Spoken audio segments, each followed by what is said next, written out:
नमस्कार साथियों, स्वागत है आपका study by DR YouTube channel पर। भारतीय संविधान के इम्पोर्टेंट प्रश्नों की जो सीरीज में आज हम लेके आए हैं राज्य के नीति निर्देशक तत्व। साथियों, इससे पहले हम लेके आए थे मौलिक अधिकार और अब नीति निर्देशक तत्व। तो साथियों, अगर आपको क्लास अच्छी लगे तो वीडियो को आप अधिक से अधिक शेयर करें और चैनल को सब्सक्राइब करें साथियों। और शुरुआत करते हैं आज के पहले प्रश्न से, राज्य के नीति निर्देशक तत्व। सबसे पहले इस पे हम थोड़ी सी चर्चा कर लेते हैं साथियों कि राज्य के नीति निर्देशक तत्व भाग 4 के अंतर्गत है साथियों। और भाग 4 में भी हम बात करें तो अनुच्छेद 36 से 51 तक इनका वर्णन है साथियों।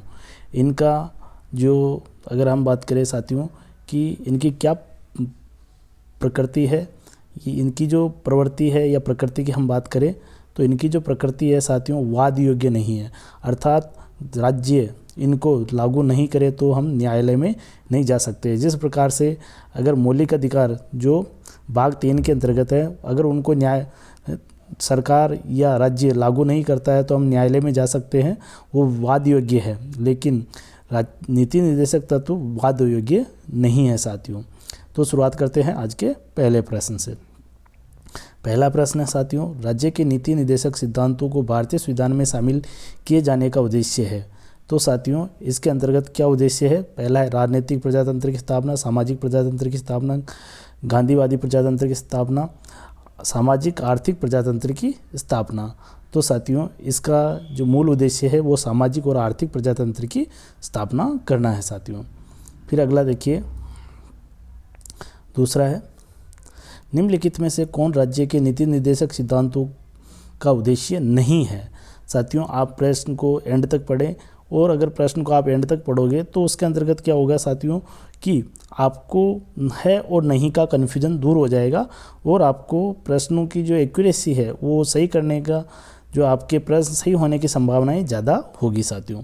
तो नहीं पूछा है, पहला है कल्याणकारी राज्य की स्थापना, बिल्कुल है। सामाजिक आर्थिक न्याय सुनिश्चित करना, बिल्कुल है। फिर इसके में एक धार्मिक राज्य की स्थापना करना, ये नहीं है। तो सी आंसर हो गया साथियों। अगला देखिए, निर्देशक तत्व क्या है? तो निर्देशक तत्व वाद योग्य नहीं, तो यहाँ पे वाद योग्य यानी अवाद योग्य है। अगला देखिए साथियों, वाद योग्य मौलिक अधिकार है साथियों। अगला है भारत के संविधान के भाग 4 में अंतर्विष्ट प्रावधानों के संदर्भ में निम्नलिखित कथनों में से कौन से सही है या कौन सा सही है?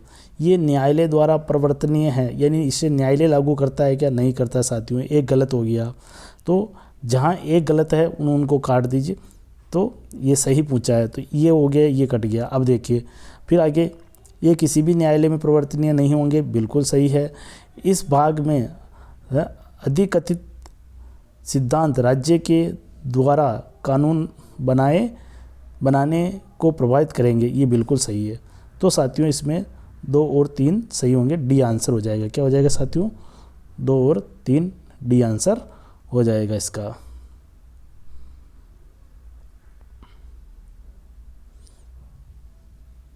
अगला देखिए, कल्याणकारी राज्य की संकल्पना का समावेश किसमें है? तो राज्य के नीति निर्देशक तत्वों में है। अगला देखिए, राज्य के नीति निर्देशक तत्व सहज अध्ययन के लिए निम्न में से कौन से भागों में विभाजित किए जा सकते हैं? तो देखिए, ये समाजवादी है, गांधीवादी है और उदार बौद्धिकतावादी है। उपरोक्त सभी सही है साथियों, सभी सही है। भारतीय संविधान में सम्मिलित नीति निर्देशक तत्वों की प्रेरणा हमें किस संविधान से प्राप्त हुई है? तो आयरलैंड के संविधान से। कहाँ से? आयरलैंड से। अमेरिका से मौलिक अधिकार, ऑस्ट्रेलिया से समवर्ती सूची है, फ्रांस से जो प्रस्तावना के समान स्वतंत्रता, समानता, बंधुता, ये जो तीनों शब्द है ये फ्रांस की क्रांति से लिए हैं। अगला देख, निम्नलिखित में से कौन सा अनुच्छेद पंचायतों के गठन के लिए राज्य सरकारों को निर्देश देता है? तो अनुच्छेद 40 साथियों। कौन सा है? अनुच्छेद 40। अनुच्छेद 48 कृषि एवं पशुपालन से संबंधित है। अनुच्छेद 50 कार्यपालिका का न्यायपालिका से पृथक्करण है साथियों। और अनुच्छेद 33 आपको पता है साथियों, ये मौलिक अधिकारों से संबंधित है। जो संसद के जो कुछ नियम हैं, प्रावधान है, वो अनुच्छेद 33 के अंतर्गत आते हैं साथियों। अगला देखिए साथियों, इसके अंतर्गत सूची फर्स्ट को सेकंड से मिलाना है। पंचायतों का गठन अनुच्छेद 40 के अंतर्गत है साथियों। कहाँ है इसमें अनुच्छेद 40? तो 5 में। तो पहले में हो जाएगा 5। फिर अगला देखिए समान आचार संहिता। तो साथियों पहले बताई थी कि अनुच्छेद 44 जो समान नागरिक संहिता की बात करता है, यानी 1 नंबर। फिर इसके बाद में कृषि एवं पशुपालन अनुच्छेद 48 अभी आया था, 2 नंबर। फिर इसके बाद में न्यायपालिका का कार्यपालिका से पृथक्करण 50-50 हो जाएगा साथियों, ये इसमें आ जाएगा, तो 3 नंबर। और अंतर्राष्ट्रीय जो शांति और सुरक्षा की बात करता है वो अनुच्छेद 51 यानी 4 आ जाएगा। तो इसमें आ जाएगा 5, 1, 2, 2, 3, 4, 5, 1, 2, 3, 4, 5, 1, 5, 1 साथियों, 5, 1 आना चाहिए ना, 5, 1 साथियों, 5, 1 नहीं है साथियों, इसमें कोई ऐसा ऑप्शन ही नहीं है सर, गलत हो तो उपयुक्त में से कोई नहीं आएगा साथियों। अगला देखिए सूची फर्स्ट और सेकंड से अनुच्छेद 40 ग्राम पंचायतों का गठन। फिर इसके बाद में देखिए अनुच्छेद 41 काम पाने का अधिकार, अनुच्छेद 44 समान नागरिक संहिता और अनुच्छेद 48 कृषि एवं पशुपालन। तो 1, 2, 3, 4 आ जाएगा साथियों, 1, 2, 3, 4 ये आंसर हो जाएगा। अगला देखिए साथियों निम्नलिखित में से कौन सा एक सुमेलित नहीं है, नहीं पूछा। तो 39A या 39 क समान एवं निःशुल्क विधिक सहायता बिल्कुल सही है। 40 पंचायतों का गठन बिल्कुल सही है। 44 समान नागरिक संहिता सही है। 48 में कृषि एवं पशुपालन है साथियों। तो ये जो न्यायपालिका कार्यपालिका से पृथक्करण है वो अनुच्छेद 50 के अंतर्गत है। किसमें है? अनुच्छेद 50 के अंतर्गत है साथियों।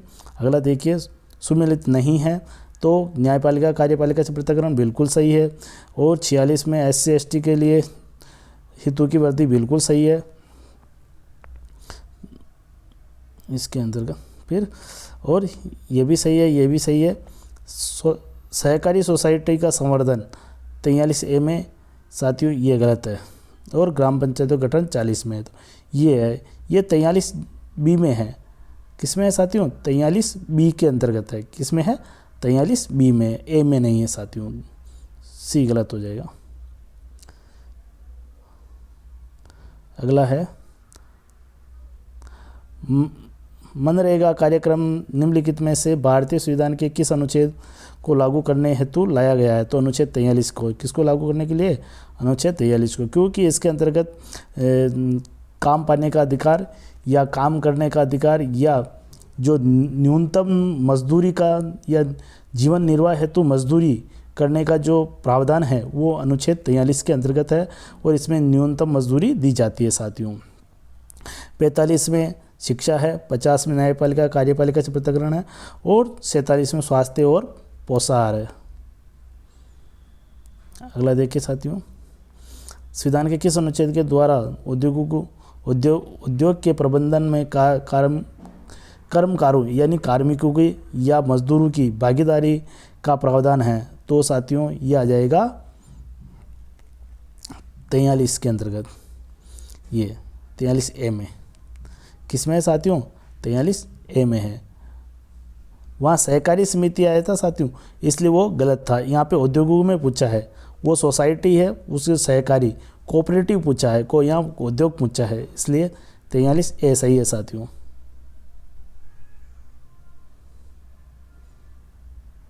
अगला देखिए भारत में न्यायपालिका और कार्यपालिका का पृथक्करण किससे व्याधित है? तो ये आ जाएगा राज्य के नीति निर्देशक तत्वों में। राज्य के नीति निर्देशक सिद्धांतों निम्नलिखित में से अनुच्छेदों में से कौन सा अंतर्राष्ट्रीय शांति और सुरक्षा की बात करता है? इसको भारतीय विदेश नीति का भाग भी कहा जाता है साथियों। अनुच्छेद 51 देखिए 48 के में वन एवं पर्यावरण वन्य जीव संरक्षण आता है। 43 के में अभी आया था कि जो उद्योगों में है मजदूरी, उद्योगों में जो प्रबंधन है उद्योग प्रबंधन यानी कि इंडस्ट्रियल मैनेजमेंट के अंतर्गत मजदूरों की भागीदारी होना जरूरी है, ये 43 क्या कहता है। 41 के अंतर्गत काम पाने का अधिकार है साथियों।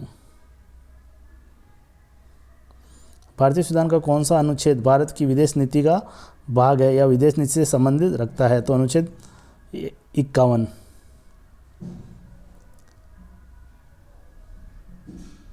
अगला देखिए साथियों, निम्नलिखित में से कौन संविधान के 42वें संविधान संशोधन नीति निर्देशक तत्वों में नहीं जोड़ा गया है। तो देखिए साथियों, इसके अंतर्गत क्या क्या जोड़ा गया है। तो शोषण से बच्चों एवं अल्पवयियों की सुरक्षा बिल्कुल सही है, ये जोड़ा गया था साथियों। और ये भी जोड़ा गया था बिल्कुल, ये 39 क में जोड़ा गया था। किस में जोड़ा गया था? 39 क में, समान एवं निःशुल्क कानूनी सहायता। और ये 44 तो पहले ही था साथियों, ये जो समान नागरिक संहिता ये पहले ही था, और ये 43 क में जोड़ा गया है। किसमें? 43 क में। अगला देखिए,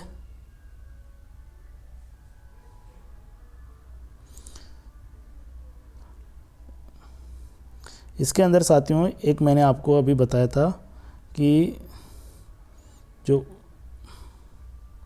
सुमेलित वाले में कि उद्योगों में ये रिसेल, ये प्रश्न है साथियों। इसके अंदर के सहकारी सोसाइटी दे रखा है, इसलिए ये गलत हो जाएगा साथियों।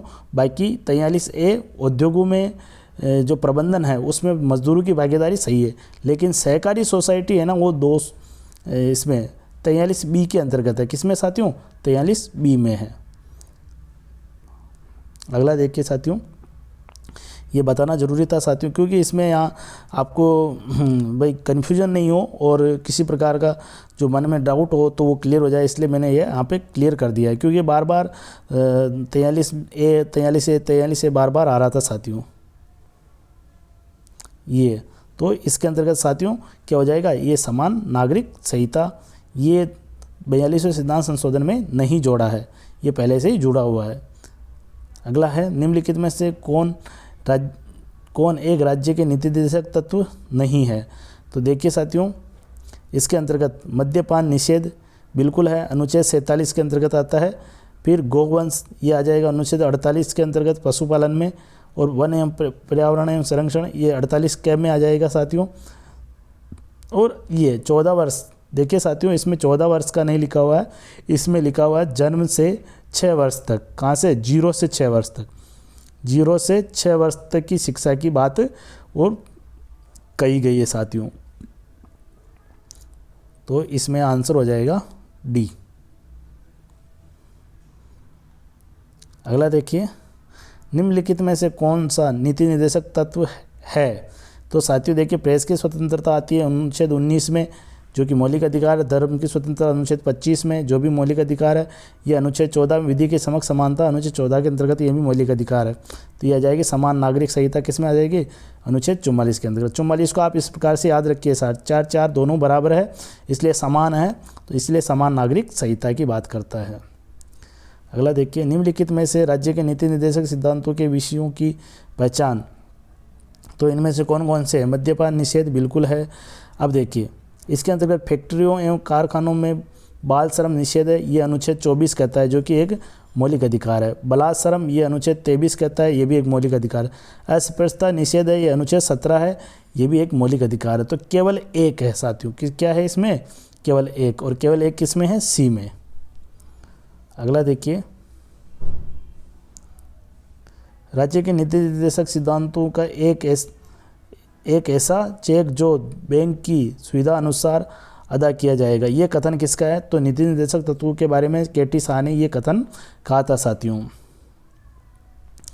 अगला देखिए, भारतीय संविधान के भाग 4 में दिए गए निर्देशित सिद्धांतों में से कौन से सूचीबद्ध है, यानी कि भाग 4 के अंतर्गत कौन कौन है? तो समान कार्य के लिए समान वेतन बिल्कुल सही है, अनुच्छेद 39। फिर इसके बाद में समान नागरिक संहिता बिल्कुल सही है, यानी कि 44। और फिर इसके बाद में छोटे परिवार का मापदंड नहीं है। प्राथमिक शिक्षा यानी कि प्राथमिक स्तर पर मातृभाषा में शिक्षा, ये तो कहता है साथियों अनुच्छेद 350।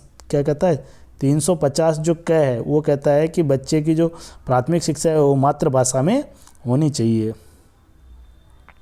तो इसमें से 1 और 2 ही सही है, तो बी आंसर हो जाएगा साथियों, 1 और 2। तो साथियों ये इम्पोर्टेंट प्रश्नों की क्लास आज यहीं समाप्त होती है, और मिलते हैं अगली क्लास में। तब तक के लिए आप सभी का बहुत बहुत धन्यवाद। जय हिंद, जय भारत।